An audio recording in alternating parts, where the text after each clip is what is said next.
আসসালামু আলাইকুম everyone, welcome to Putul's handicraft corner. নতুন আরও একটা রিকোয়েস্টেড ভিডিও নিয়ে এসেছি। তো এই ফুলের কাজটা কিন্তু আমি আগেও একবার শেয়ার করেছিলাম, তবে সেটা বেবি ফ্রকে ছিল, আর আজকেরটা একটা ওয়ান পিসে শেয়ার করব। দুজন আপু আমাকে রিকোয়েস্ট করেছিল আমি যাতে এইটার ড্রয়িং টিউটোরিয়ালটা এবং সেলাই টিউটোরিয়ালটা একটু স্লো মোশনে দেখাই, এজন্যই মেইনলি আজকে ভিডিওটা করা। আপুটার নাম হচ্ছে ফারহানা আরাবি এবং আরেকজন আপুর নাম হচ্ছে মাইশা রহমান।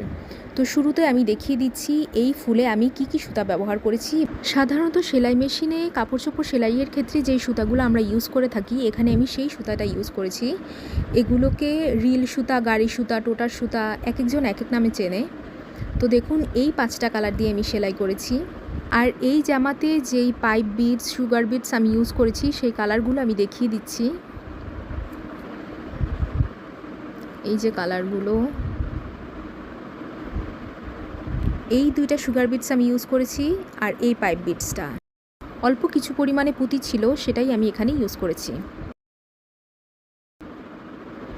এখন আমি ড্রয়িংটা দেখিয়ে দিচ্ছি। এখানে আগেই আমি একটা বক্স এঁকে নিয়েছিলাম। বক্সের লম্বাটা হচ্ছে 3.25 ইঞ্চির মতো এবং পাশের চওড়াটা আমি রেখেছি 5 ইঞ্চির মতো। এই বক্সের মাঝখানে আমি ড্রয়িংটা করে নিচ্ছি। একটু খেয়াল করে দেখুন আমি কিভাবে ড্রয়িংটা করছি। আগেই ডট ডট দিয়ে আমি একটা শেপ এঁকে নিয়েছি এবং সেটার ভেতরেই আমি ড্রয়িংটা করে নিব।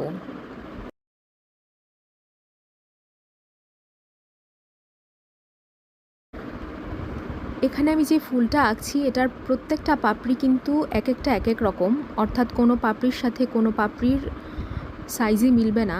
এটাই হচ্ছে এই ফুলটার বিশেষত্ব। আপনারা চাইলে পাপড়ি আরেকটু কম বেশি করে নিতে পারেন। এখানে টোটাল 11টার মতো পাপড়ি আমি দিয়েছি এবং দুই পাশে দিয়ে ঢেউয়ের মতো দিয়ে এখন আমি ডাল এবং পাতাগুলো এঁকে নিচ্ছি। আমি খুব সহজভাবে দেখানোর চেষ্টা করেছি। তো দেখুন আমি কিভাবে এঁকে নিচ্ছি।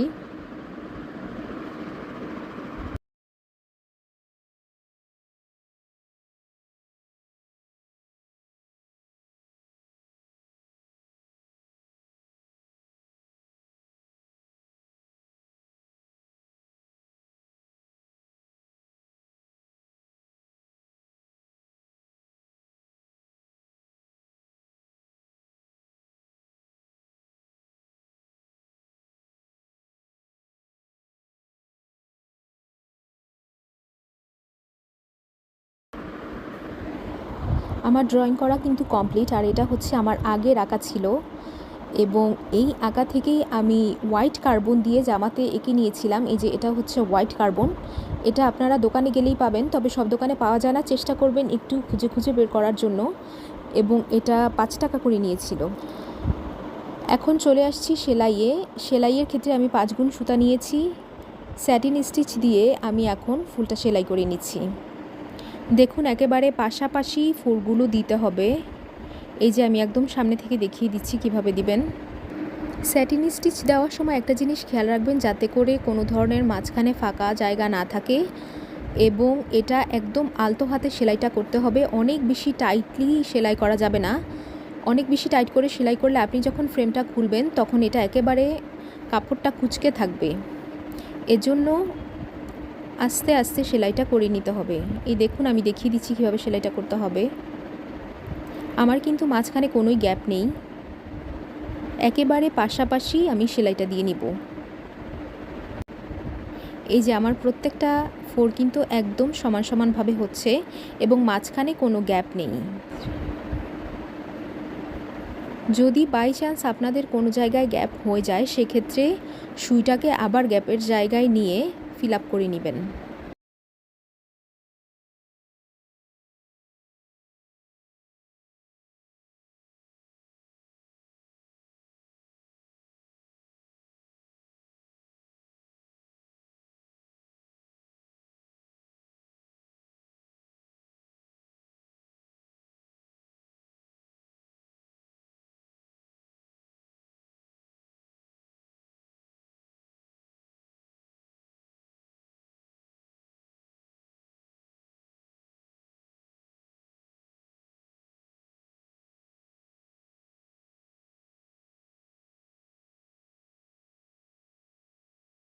এই যে আমার একটা পাপড়ি সেলাই করা শেষ।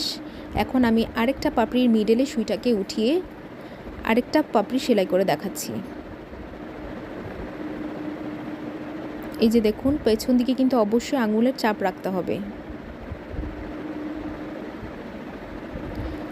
আঙুলের চাপ রাখলে সেলাইটা একদম সুন্দরভাবে বসে। এজন্য আমি দেখিয়ে দিলাম যে কিভাবে আপনারা পেছন দিকে আঙুলের চাপ রেখে সামনের দিকে সেলাইটা করে নেবেন। একেবারে লুজও রাখবেন না, আবার অনেক বেশি টাইটও করবেন না। এটা আসলে সেলাই করতে করতে অভ্যাস হয়ে যাবে। প্রথম দিকে হয়তো বা স্যাটিন স্টিচ দেওয়ার ক্ষেত্রে একটু প্রবলেম হতে পারে, কিন্তু আস্তে আস্তে সেলাইয়ের পর দেখবেন এটা অনেক সহজ হয়ে গেছে। এই যে দেখুন আমি কিভাবে সেলাইটা করছি।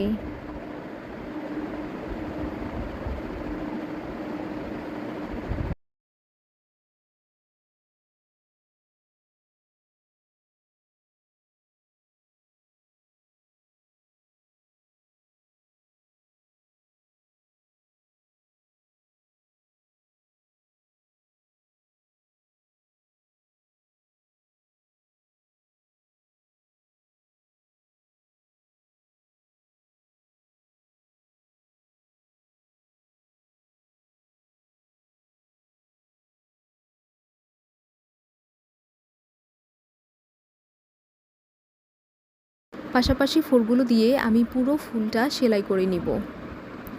এই যে আবারও মিডল থেকে আমি সুইটা উঠিয়ে নিচ্ছি। এভাবে বাকি পাপড়িগুলো আমি সেলাই করে নিব। আমার প্রথম রাউন্ডের 5টা পাপড়ি সেলাই করা শেষ। এখন আমি দ্বিতীয় রাউন্ডের পাপড়িটা সেলাই করব। এই জায়গার পাপড়িটা কিন্তু একেবারেই ছোট, তো একটু সাবধানে সেলাই করার চেষ্টা করবেন। আমি দেখিয়ে দিচ্ছি কিভাবে সেলাইটা করবেন। এই যে স্পেস যতটুকুই থাকুক না কেন পুরাটাই ফিল আপের চেষ্টা করবেন।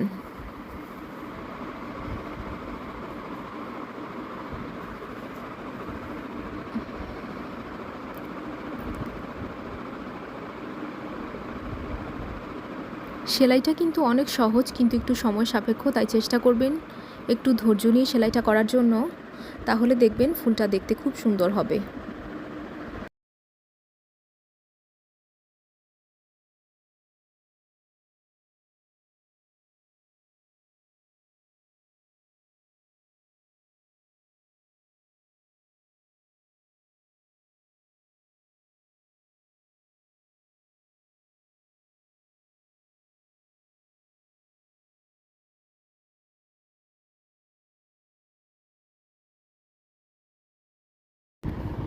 পাপড়ির ডান পাশটা সেলাই করা আমার কমপ্লিট। এখন বাম দিকটাও আমি সেলাই করে নিচ্ছি। ডান দিকটা যেভাবে সেলাই করেছিলাম বাম দিকটা ঠিক একইভাবে সেলাই করে নিব। এই যে যখন সুতাটা আটকে যাবে তখন উপরের দিকে এরকম টান দিয়ে সুতাটাকে ঠিক করে নিতে হবে।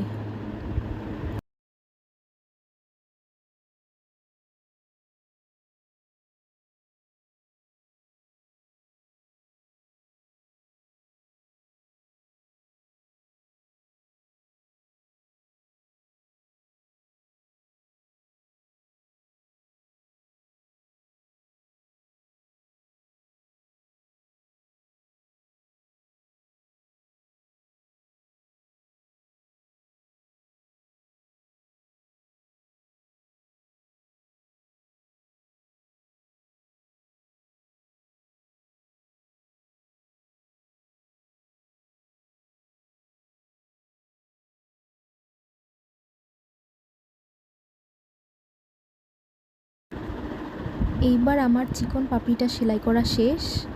এখন এই পাপড়িটা আমি সেলাই করে দেখাবো।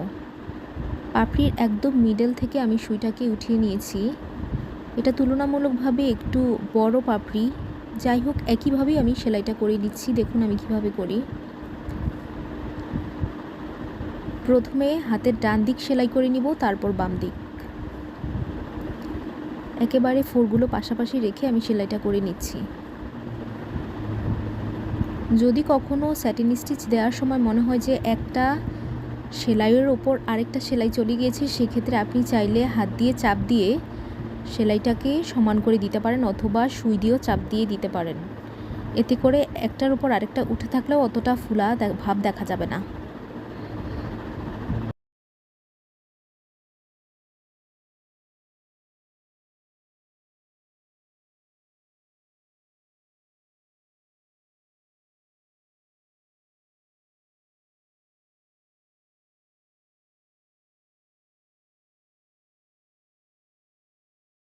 এই যে আমার এইটুকু সেলাই করা শেষ, এখন আমি বাম দিকটা সেলাই করে নিব। তো এক এক করে আমি সবগুলো পাপড়ি সেলাই করে দেখিয়ে দিচ্ছি। শুধু একটা জিনিস খেয়াল রাখবেন, যখন পাপড়ি সেলাই করবেন তখন এটার মিডল থেকে সুইটা উঠাবেন, প্রথমে ডান দিক তারপর বাম দিক, এরকম করে সবগুলো পাপড়ি সেলাই করে নিতে হবে।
পাতার ক্ষেত্রেও আমি 5 গুণ সুতা নিয়েছি। এইবার আমি ফিশবন স্টিচ দিয়ে পাতাটা সেলাই করে নিচ্ছি। তো আমি একটা পাতা সেলাই করে আপনাদেরকে দেখিয়ে দিচ্ছি, আর আগের পাতাগুলো আমি অফ ক্যামেরা সেলাই করে নিয়েছিলাম। ফিশবন স্টিচের ক্ষেত্রে যখন নর্মালি আমরা কোনো পাতা সেলাই করব তখন দুই দিক সমান হবে, কিন্তু যেহেতু আমার পাতাটা একটু নিচের দিকে বাঁকা হয়ে আছে, এজন্য দেখুন একটা স্টিচ ছোট আর আরেকটা স্টিচ একটু বড়, এইভাবে আমি পুরো পাতাটা কমপ্লিট করে দিচ্ছি। একটু খেয়াল করে দেখুন আমি কিভাবে সেলাইটা করছি। ডান দিক ছোট এবং বাম দিক বড়।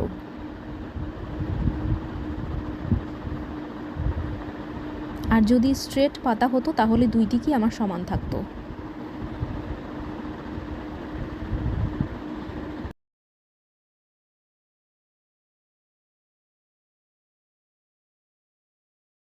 গাঢ় সবুজ রঙের সুতা আমি 5 গুণ নিয়ে ব্যাক স্টিচ দিয়ে ডালটা সেলাই করে নিচ্ছি। তো আপনারা চাইলে ডালফোর সেলাই দিয়েও সেলাই করে নিতে পারেন, কিন্তু আগেরটাতে আমি ব্যাক স্টিচ দিয়েছিলাম তাই ভাবলাম এটাতেও আমি ব্যাক স্টিচ দিয়ে সেলাই করে নিই।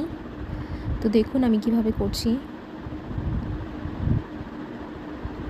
আপনাদের পছন্দ অনুযায়ী আপনারা যে কোনো সেলাই দিয়ে চাইলে করতে পারেন। তো আগেরটাতে আমি যেই সেলাইগুলো দিয়েছিলাম আমি চেষ্টা করেছি এই ফুলটাতেও ঠিক সেম সেলাইগুলো দেওয়ার।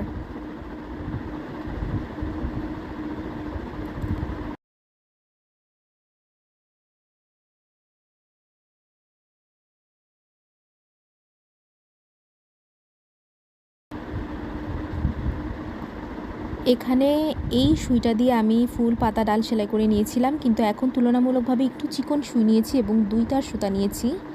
চিকন সুই এজন্য নিয়েছি, নয়তো আমি যে সুগার বিটসটা ইউজ করব সেটা সুইয়ের ভেতরে ঢুকবে না। এজন্য চেষ্টা করবেন একটু চিকন যেই সুইটা থাকে সেটা দিয়ে এই বিটসগুলো সেলাই করে নেওয়ার।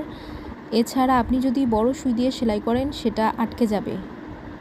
দেখুন আমি কিভাবে করছি। প্রথমে একবার করে আমি সুগার বিটসগুলো বসিয়ে নিব, তারপর আরেকবার সেলাই করে নিব যাতে এটা মজবুত হয়ে লেগে থাকে। এই যে আমি একবার করে সেলাই করে নিচ্ছি। আমি এখানে টোটাল 5টা সুগার বিটস দিব। এই যে আমার একবার করে সেলাই করা কমপ্লিট। এখন আরেকবার আমি এটাকে সেলাই করে নিচ্ছি। এটা অপশনাল, এটা আপনারা না দিলেও হবে, কিন্তু আমি যাতে খুলে না যায় এজন্য আরেকবার করে দিয়ে নিচ্ছি।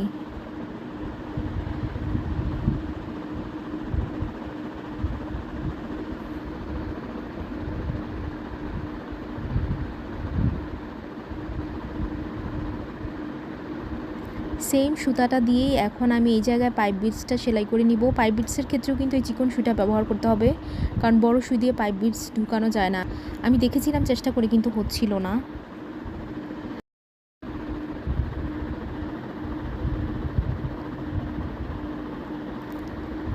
একটা একটা করে আমি পাইপ বিটস সেলাই করে নিব। সুগার বিটসের ক্ষেত্রে যেমন আমি 2বার করে সেলাই করেছিলাম, পাইপ বিটসের ক্ষেত্রেও আমি 2বার করে সেলাই করে নিয়েছি। আপনারা একবার করেও নিতে পারেন, কোনো অসুবিধা নেই। এই যে আমি সেলাইগুলো করে নিচ্ছি একটা একটা করে।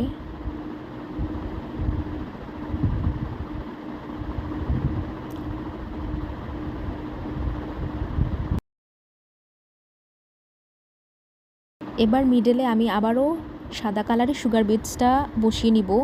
আগেরটা যেই সুতা এবং সুই দিয়ে বসিয়েছিলাম, এটাও ঠিক সেম সুতা এবং সুই দিয়ে বসিয়ে নিচ্ছি। এটা পুরাটা ফিল আপ না হওয়া পর্যন্ত আমি একটা একটা করে বসিয়ে নিব। একদম পাশাপাশি আমি সুগার বিটসগুলো দিচ্ছি। টোটাল 13টা অথবা 14টার মতো সুগার বিটস লেগেছিল এখানে। এই যে একটা একটা করে নিয়ে তারপর আমি বসিয়ে দিচ্ছি। এখন এই পাইপ বিটসের শুরুর জায়গাটাতে আমি 5 গুণ সুতা নিয়ে 3টা করে ফ্রেঞ্চ নট দিয়ে নিব। এই যে একদম পাশাপাশি 2টা আর উপরে একটা। এখানে আমি 5 গুণ সুতা নিয়েছি এবং সুতাটাকে 3বার করে মুড়িয়ে নিচ্ছি। এই যে উপরের দিকে আরেকবার।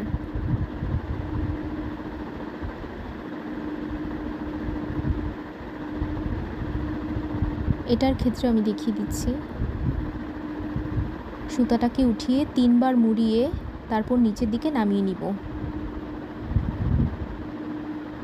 ফ্রেঞ্চ নট দেওয়ার সময় চেষ্টা করবেন একটু টাইট করে দেওয়ার।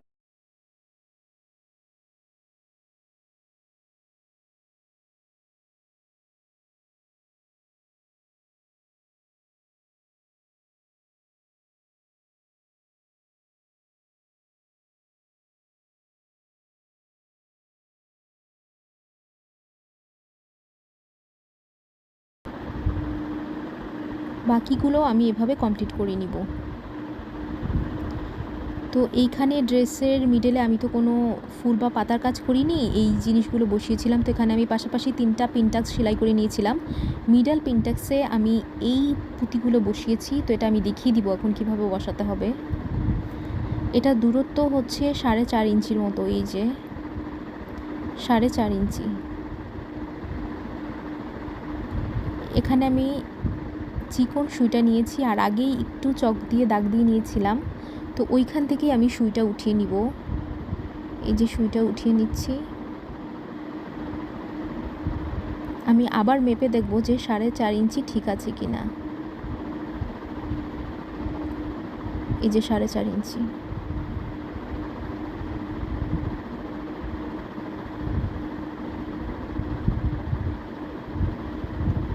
এখন যেই পুঁতিগুলো আমি দিব এগুলো ঢুকিয়ে নিব। প্রথমে একটা সুগার বিটস দিব, তারপর লম্বা পুঁতিটা, তারপর আরেকটা সুগার বিটস। এই যে টোটাল 3টা।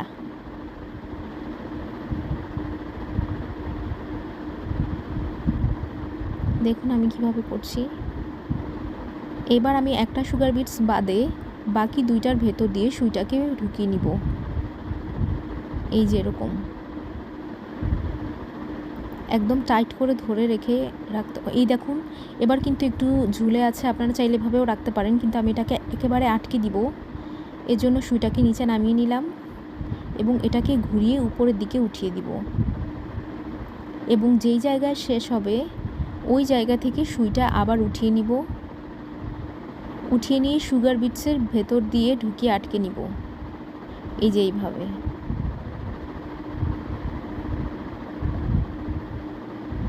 এই যে আমার কমপ্লিট হয়ে গেছে। এবার আমি পেছন দিক দিয়ে গিট দিয়ে নিচ্ছি।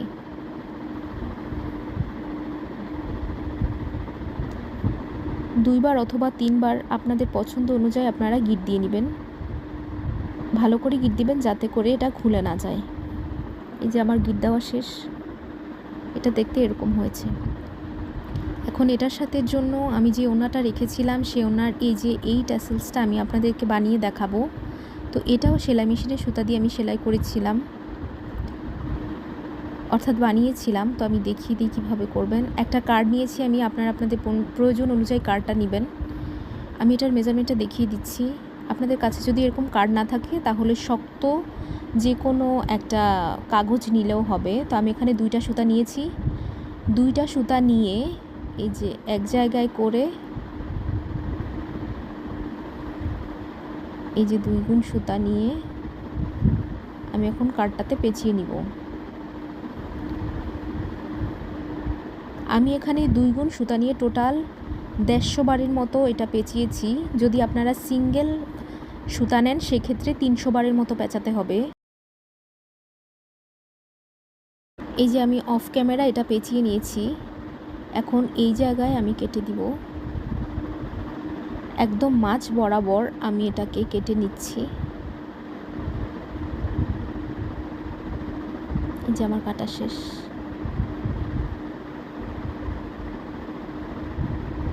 এই যে আমি একটা শুয়ে 2 গুণ সুতা ঢুকিয়ে নিয়েছি। এবার আমি মিডলে একটা গিট দিয়ে নিব। যেহেতু আমি এখানে সুগার বিটস দিব তাই চিকন সুইটাই নিয়েছি। এছাড়া যদি আপনারা সুগার বিটস না দেন সেক্ষেত্রে মোটা সুই দিয়ে করলেও হবে, কোনো অসুবিধা নেই। এই যে আমি প্রথমে এরকম মাঝ বরাবর রেখে এটার ভেতর দিক দিয়ে সুইটা বের করে নিয়ে কয়েকবার সুতাটাকে ঘুরিয়ে নিব। 8 থেকে 10 বার বা 7-8 বার এরকম আপনাদের পছন্দ অনুযায়ী যতটুকু লাগে আপনারা ঘুরিয়ে নিয়ে তারপর এভাবে গিট দিয়ে নেবেন। এই যে আমি যেভাবে দিয়ে নিচ্ছি, এখানে আমি আরেকটা গিট দিয়ে নিব এক কর্নার থেকে, এই যে এইভাবে। তারপর মিডলে আমি আবার সুইটাকে উঠিয়ে নিচ্ছি এবং এই জায়গায় আমি আরেকটা গিট দিয়ে নিব, এই যে এভাবে। এটা যাতে সমান সমান হয়ে থাকে এজন্য চিরুনি দিয়ে আমি আঁচড়ে নিচ্ছি। তো এই যে আগে একটা ছিল, তো ওইটার মেজারমেন্ট অনুযায়ী আমি এটাকে কিছুটা কেটে নিব। খুব সম্ভবত 2 ইঞ্চির মতো হয়েছিল, তো আমি বাকি অংশটা কেটে ফেলে দিব। এই যে আমি কেটে নিচ্ছি। চেষ্টা করবেন সবগুলো ট্যাসেলস যাতে একই পরিমাপের হয়, তাহলে দেখতে ভালো লাগবে। এই যে আমি একটা চুমকি এবং একটা বিটস নিয়ে নিচ্ছি। এই যে এবার ওড়নার পেছন দিক থেকে আমি সুইটাকে উঠিয়ে নিব। এখানে আমি ওড়নার এক আঁচলে 7টা এবং আরেক আঁচলে 7টা, টোটাল 14টার মতো ট্যাসেলস দিয়েছি। আপনাদের পছন্দ অনুযায়ী কম বেশি করে নিতে পারেন। এই যে ঢুকানোর পর এখন এই জায়গায় 2 থেকে 3টা গিট দিয়ে নিব। এই যে একটা দিয়ে নিচ্ছি, আরও একটা দিয়ে নিব আমি, এতে করে এটা টাইট হয়ে লেগে থাকবে। এই যে এবার আমি সুগার বিটস, তারপর চুমকি, তারপর এই যে ট্যাসেলস 3টা ভেদ করে সুইটাকে বের করে নিব। তাহলে আমার পেছনের দিকে আর গিট দেওয়ার প্রয়োজন হবে না, এখানেই হয়ে যাবে। বাকিটুকু আমি কেটে নিলাম। এভাবে আমি বাকিগুলো করে নিয়েছিলাম অফ ক্যামেরায়। তো এই যে হচ্ছে আমার কামিজের ফাইনাল লুক, দেখুন কেমন হয়েছে। আমি আসলে এটা কোনো রকম আয়রন করেছি, পুরোপুরি ভালো করে আয়রন করিনি। এই যে এটা হচ্ছে মিডলের ইয়েটা। জামাতে কোনো ধরনের হাতের কাজ নেই, শুধুমাত্র এই বিটসগুলো আমি বসিয়েছিলাম। আপনারা চাইলে এই ফুলটা আরেকটু ছোটো সাইজের করে ছিটিয়ে ছিটিয়ে দিতে পারেন, তা আমি দেইনি। এটা হচ্ছে আউটলুক। আমি আসলে ভালো করে দেখাতে পারছি না কারণ এটা বারবার এক জায়গায় হয়ে যাচ্ছিল। তো আজকের ভিডিওটা আপনাদের কেমন লেগেছে অবশ্যই কমেন্ট করে আমাকে জানাবেন। সবাই ভালো থাকবেন, সুস্থ থাকবেন। আজ এখানে বিদায় নিচ্ছি। আল্লাহ হাফেজ।